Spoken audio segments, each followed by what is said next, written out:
Klodian Braho ka lindur më 21 korrik të vitit 1982 në Skrapar. Karriera e tij në sistemin e drejtësisë nisi pas përfundimit të studimeve në Fakultetin e Drejtësisë 2000 deri në vitin 2004 dhe më pas shkollën e magjistraturës. Ai u emërua prokuror më 14 nëntor të vitit 2007, duke filluar kështu një rrugtim të gjatë profesional që e ka çuar në një nga pozicionet më të rëndësishme të sistemit të drejtësisë shqiptare. Deri në vitin 2012, Braho shërbeu si prokuror pranë prokurorisë së rrethit gjyqësor Berat, ndërsa për 3 vitet e tjera më pas ushtroi funksionin e prokurorit pranë prokurorisë së Vlorës, ku njëkohësisht mbajti edhe detyrën e zëvendës drejtuesit në vitin 2014 deri në vitin 2015 në Vlorës, spikati me një dosje të bujshme, ajo ndaj ish kryebashkiakut Shpëtim Gjika.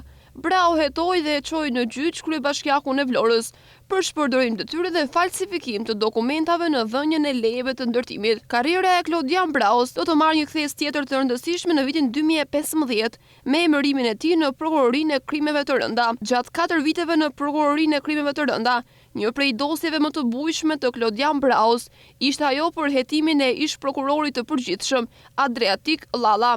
Një ndër çështjet e para që u bën simbol për llogaridhënien në nivele të larta të sistemit të drejtësisë, 4 vite të punës te krimet të rënda dhe kalimi pa pengesa i procesit të vettingut, do t'i hapin dyert e prokurorisë së posaçme kundër korrupsionit dhe krimit të organizuar, ku ai bëhet pjesë që në ditën e themelimit, 19 dhjetorin e vitit 2019.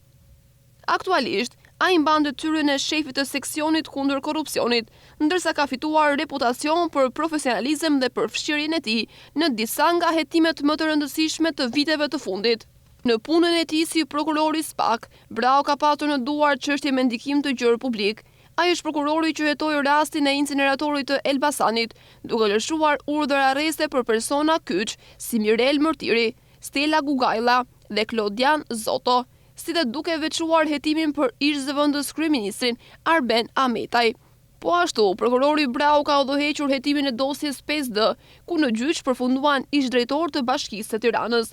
Një tjetër çështje e rëndësishme e ndjekur prej tij është dosja Toyota Auris, e cila përfshin disa fraksione hetimore dhe persona të drejtësisë. Braho është gjithashtu pjesë e grupit të prokurorëve që kanë firmosur dosjen ndaj ish-ministrit të mbrojtjes Fatmir Mediu, i cili ndodhet në proces gjyqësor për shpërdorim detyre në lidhje me masakrën e Gërdecit. Braho konsiderohet si një nga prokurorët me një eksperiencë të gjerë në hetimin e korrupsionit dhe krimit të organizuar.